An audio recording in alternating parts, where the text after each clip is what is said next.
जयपुर से ये tragic news है। 9 साल की अमायरा स्कूल गई थी, घर वापस नहीं आई क्योंकि उसने स्कूल में ही सुसाइड कर ली।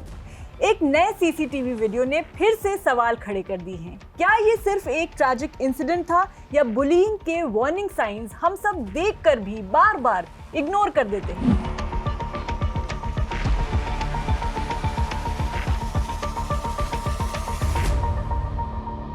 वार्निंग ये है कि वीडियो डिस्कशन ना डिस्टर्बिंग हो सकता है, लेकिन अगर इस कॉन्वर्सेशन से एक भी बच्चा अगर बच सके ना तो शायद इस पर बात करना बहुत ज़्यादा ज़रूरी है। करेक्ट। सबसे पहले बेसिक फैक्ट्स बता देते हैं। जयपुर का Neerja Modi school, class 4 student Amayra 1 नवंबर 2025 को स्कूल के 4th फ्लोर से जंप कर देती है। हॉस्पिटल पहुंचने पर डॉक्टर्स उसे डेड डिक्लेयर कर देते हैं। पेरेंट्स का एलिगेशन शुरू से ही ये रहा है कि अमायरा ना सस्टेन बुलिंग फेस कर रही थी स्कूल में और स्कूल ने उसकी कंप्लेंट्स को सीरियसली ही नहीं लिया। अब फैमिली ने सीसीटीवी फुटेजेस जो है वो रिलीज कर दिए हैं, जिसके बाद से पूरे सोशल मीडिया पर इसकी बातें चल रही हैं। अब वीडियो में अमायरा पहले बिल्कुल नॉर्मल दिख रही है, फ्रेंड्स से मिलती है, डांस एक्टिविटी करती है, फिर क्लासरूम में एक डिजिटल स्लेट को लेकर कुछ मामला शुरू होता है। फैमिली का कहना है कि रिपीटेडली ये स्लेट उसे दिखाई जा रही है। इसके बाद अमायरा विजिबली अनकंफर्टेबल नजर आती है। वीडियो में कई बार टीचर्स के पास भी अमायरा जाती हुई दिखती है। फैमिली का लगातार ये एलिगेशन रहा है कि उनकी बातें जो थी वो प्रॉपर्ली नहीं सुनी गई थी, बच्चे बार बार बीच में आ जाते थे, टीचर्स एलिजेंटली उसे अलग ले जाकर बात नहीं कर रहे थे उससे। तो कुछ देर बाद अमायरा क्लासरूम से बाहर निकलती है।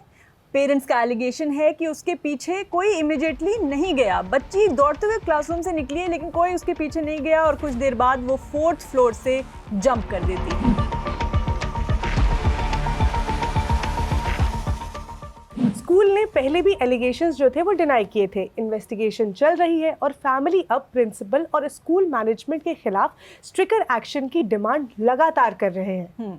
अब वीडियो के बाद इंटरनेट भी एज यूजुअल 2 हिस्सों में डिवाइड हो चुका है। एक साइड का कहना है कि टीचर ने समझा ही नहीं कि बच्ची परेशान थी, टीचर ने चाइल्ड डिस्ट्रेस जो होता है उसे आइडेंटिफाई ही नहीं किया।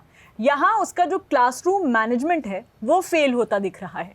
वहीं दूसरी तरफ ना हरीम, लोग पूछ रहे हैं कि 4th क्लास के बच्चे एलिजेंटली सेक्सुअल अंडरटोन वाले कमेंट्स कैसे कर सकते हैं, और अगर कोई बोल रहा था तो क्लासरूम में बैठी टीचर्स जो अडल्ट हैं उसको पता कैसे नहीं चला, उन्होंने कोई एक्शन क्यों नहीं लिया।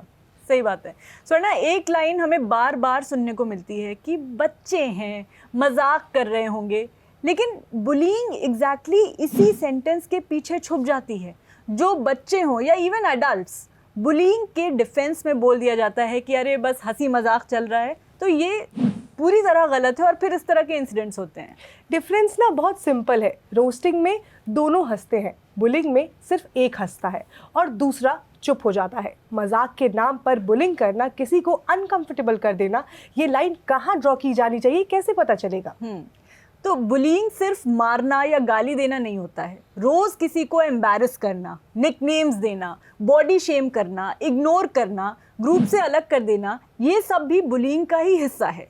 और जब ना विक्टिम कंप्लेन करने आए और उसे बोला जाए कि इसको बस इग्नोर कर दो हर बार की तरह, तब बुली को मैसेज मिलता है कि कोई रोकने वाला भी नहीं है यहाँ पर। ऐसे लोगों को और हवा मिल जाती है, और अगर विक्टिम ने हिम्मत दिखाकर कंप्लेन कर भी दी ना तो बुलिंग की कंप्लेन जो है करने पर और ज़्यादा उसे बुली कर दिया जाता है, मतलब घूम फिर के उसे और परेशान किया जाता है। और अगर आप सोच रहे हैं कि ये सिर्फ एक स्कूल की प्रॉब्लम है, तो बिल्कुल नहीं। यही पैटर्न कॉलेजेस में भी दिखता है, ऑफिसेज में भी दिखता है और कई बार अपने ही घरों में भी ये चीज़ देखने को मिलती है।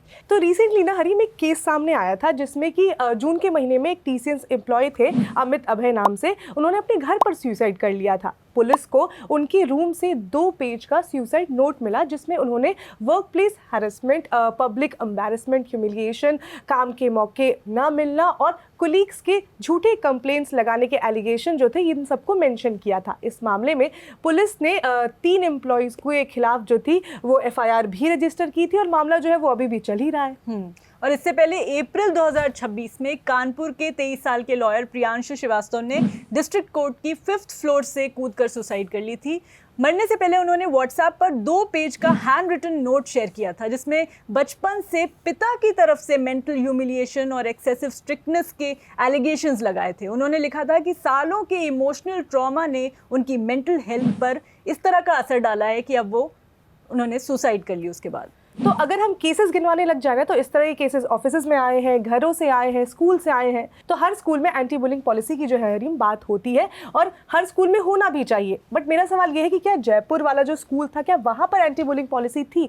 और अगर वहाँ पर नहीं थी तो ये भी प्रॉब्लम है, और अगर वहाँ पर थी उसके बावजूद भी वहाँ पर इस तरह का इंसिडेंट वहाँ से सामने आता है तो ये तो बहुत ही ज़्यादा गंभीर विषय हो जाता है। और स्कूल मैनेजमेंट को इस पर सोचना चाहिए कि उस स्कूल में इस तरह की घटना अगर हो रही है तो वो क्यों हो रही है। बिल्कुल सही बात। और पेरेंट्स के लिए भी यहाँ पर एक सवाल खड़ा होता है कि अगर आज आपका बच्चा स्कूल से घर आके बोले कि स्कूल नहीं जाना है, और अगर वो बार बार ऐसा बोल रहा है, तो आपका क्या जवाब होता है? मोस्टली पेरेंट्स क्या कहते हैं, ड्रामेबाजी मत करो, एक्सक्यूज बना रहे हो, ये है वो है। बट कभी आपने ये पूछा कि बताओ हुआ क्या है? तो कभी कभी ना ये दोनों रिस्पॉन्सेज एक जिंदगी और एक ट्रेजेडी के बीच का डिफरेंस बन जाते हैं। तो ये पूछना बहुत ज़रूरी है बच्चे से कि आखिर वो स्कूल क्यों नहीं जाना चाह रहा है। बिल्कुल सही बात है हरीम, और ऐसा करना भी चाहिए पेरेंट्स को। यहाँ पर ना हम इन्वेस्टिगेशन का आउटकम प्रिडिक्ट बिल्कुल भी नहीं कर सकते हैं, और किसी की लीगल जो लाइबिलिटी है वो डिसाइड करना कोर्ट का काम है, और वो काम कोर्ट कर भी रही है। लेकिन बुलिंग को सिर्फ ये कह देना कि बच्चे हैं, कलीग्स हैं, चलता है, ये सब कहना ना बिल्कुल भी बंद कर देना चाहिए। शायद हम सबको बंद कर देना चाहिए, और जो हमारे आसपास कर भी रहे हैं उन्हें भी ये कहना चाहिए कि ऐसा नहीं करना चाहिए। करेक्ट। तो आपकी इस मामले पर क्या राय है, हमें कमेंट सेक्शन में बताएं, और देखते रहें बहन शो।